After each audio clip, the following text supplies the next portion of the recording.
Something just shattered the so-called Iron Dome myth, and the world is watching in real time. 8,000 missiles, not a skirmish, not a provocation, a calculated, synchronized, doctrine-defining barrage launched from Khyber. And Tel Aviv felt every single one of them. This is the moment serious analysts have been quietly wargaming for years, and now it's no longer a simulation. The IRGC didn't just fire missiles, they fired a message, written in trajectory data and impact coordinates, addressed directly to every power structure from Washington to Riyadh. The architecture of Middle Eastern deterrence has been redrawn overnight.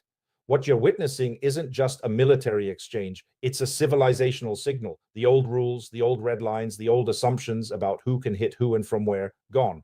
And while mainstream American media is still reaching for its preferred script, the geopolitical ground beneath the entire region has already shifted permanently beneath their feet. Let's be honest about what just happened, because the noise coming out of Western capitals right now is designed specifically to prevent you from understanding it clearly.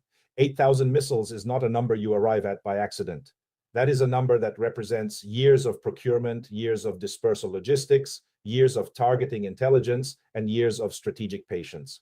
The IRGC does not wake up on a Tuesday and decide to launch 8,000 projectiles at one of the most heavily defended pieces of real estate on the planet. This was planned, this was rehearsed, and most critically, this was made possible by a supply chain and a support network that stretches from Tehran through Baghdad, through Damascus, through the Bekaa Valley, and yes, through the mountain corridors of Western Iran where the Khyber missile systems were positioned and waiting. That geography matters more than any talking head on cable news will ever tell you. Now let's talk about the Khyber system itself, because American audiences deserve to understand what they're actually looking at. The Khyber is not some improvised rocket platform thrown together in a garage. It is a sophisticated ballistic missile system developed by Iran with a reach and a payload capacity that was specifically engineered to render distance irrelevant. When Iranian military engineers named this system after the legendary Khyber Pass, that ancient corridor through which empires have marched and bled for thousands of years,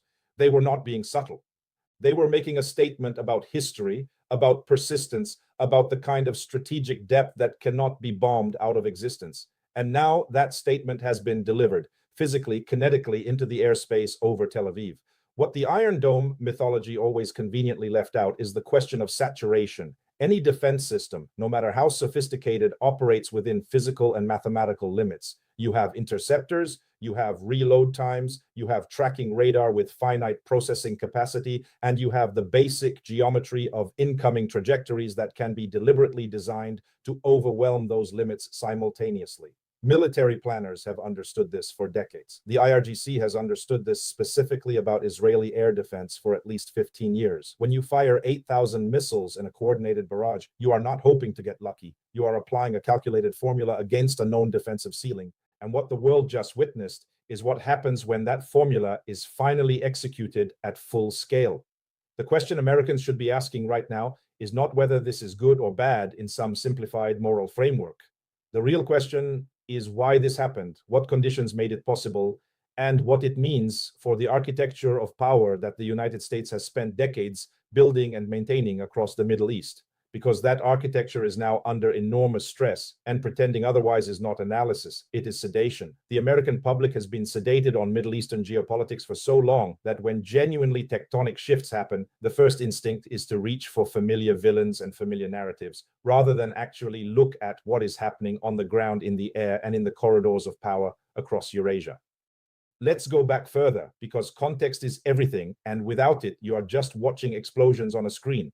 For years, the dominant assumption inside Western strategic circles was that Iran could be contained through a combination of sanctions, covert operations, diplomatic isolation, and the implicit threat of overwhelming military force. That assumption drove policy through multiple American administrations across both political parties, and it shaped everything from the nuclear negotiations to the assassination of Qasem Soleimani on that January night in 2020. The logic was simple and seductive.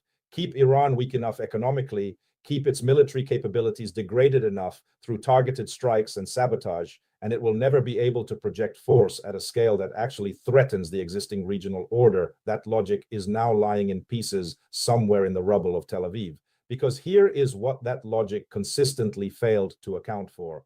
It failed to account for the organizational genius of the IRGC's Quds force in building parallel supply chains that sanctions could not fully strangle. It failed to account for the depth of Iranian missile technology development that continued underground, literally and figuratively, through every round of international pressure. It failed to account for the degree to which Russia and China quietly provided technical and economic breathing room that prevented the kind of total collapse Western planners were banking on. And it catastrophically failed to account for the psychological and strategic transformation inside Iran that occurred after Soleimani's assassination, which did not intimidate Tehran, but instead removed whatever internal debate still existed about the pace and scale of military preparation. You kill a man like Soleimani, and you don't weaken an institution, you radicalize it and you unify it around his vision with a clarity and a commitment that no living leader could have commanded as effectively as his martyrdom did. So when you watch the footage coming out of Tel Aviv right now, understand that you are watching the compounded result of decisions made in Washington, in Riyadh, in Tel Aviv itself, going back not months, but decades. You are watching the bill come due on a regional strategy that was always more fragile than it appeared, held together by deterrence assumptions that have now been stress tested to destruction. The resistance axis, and this is the term that serious analysts use, not as an endorsement, but as a descriptor, has been building toward this moment with a consistency of purpose that frankly deserves acknowledgement, even from those who oppose everything it represents politically and ideologically. You do not accumulate 8,000 ready-to-fire ballistic missiles by improvising. You do that through institutional discipline over a long time horizon. Now let's talk about what this means for Israel, because the Israeli dimension of this is enormously complex, and the complexity deserves respect. Israel has for decades operated on a security doctrine built around several core pillars: overwhelming conventional military superiority, nuclear ambiguity as the ultimate backstop, American political and military support as a structural guarantee, and the ability to strike enemies on their own territory before threats could be assembled to operational scale. Every single one of those pillars is now being interrogated simultaneously. The conventional military superiority pillar is shaken not because the IDF is suddenly weak, but because the adversary has found a vector of attack that does not require conventional military symmetry to be effective. Ballistic missile saturation is an asymmetric equalizer. It does not care about the quality of your tanks or the training of your infantry divisions. The American support pillar is also under more pressure than Washington will publicly admit, because the domestic political conversation in the United States about the cost and the sustainability of open-ended commitments to Israeli security is no longer a fringe conversation. It is happening at kitchen tables across America, it is happening in congressional offices, and it is happening inside the Pentagon among planners who are simultaneously trying to manage a competitive relationship with China, a grinding proxy confrontation with Russia over Ukraine, and now this. The American defense industrial base is not infinite. The political bandwidth of the American public for overseas military entanglement is not infinite. And anyone who tells you that the United States can simply absorb all of these commitments simultaneously without strategic trade-offs is either lying to you or has never seriously studied resource allocation in great power competition. What is also happening right now, and this is the part that the financial press will get to eventually, but the political press is ignoring entirely, is a recalibration of global risk assessments that will move markets, move investment flows, and reshape economic relationships across the entire region and beyond. The Gulf states are watching this with a level of anxiety that their carefully managed public statements will not reflect, because the Gulf monarchies have spent years walking a careful line between their American security relationships and their growing economic integration with China and their quiet, never publicly acknowledged back-channel conversations with Iran. That tightrope just got significantly more difficult to walk. When missiles are flying at this scale, the pressure to pick a side, or at least to be seen as not too close to the losing side, becomes acute in ways that diplomatic pleasantries cannot contain. And then there is the oil dimension, which you should think about every time you drive to a gas station in America. The Strait of Hormuz, that narrow choke point through which an enormous percentage of global energy supply flows every single day, has just become more contested, more vulnerable, and more central to the calculations of every major power on earth. Iran has always held Hormuz as its ultimate economic leverage card. And right now, every oil trader, every shipping insurer, every logistics planner who moves energy from the Persian Gulf to the rest of the world is running scenario models that include the possibility of that strait becoming an active conflict zone. The price implications of that alone, never mind the actual physical disruption, are significant enough to affect the American economy in ways that will hit working people in their wallets long before any political leader finds the honesty to explain why. Let's also spend a moment on the information dimension of what just happened, because in the 21st century, information warfare runs parallel to kinetic warfare, and the two are inseparable.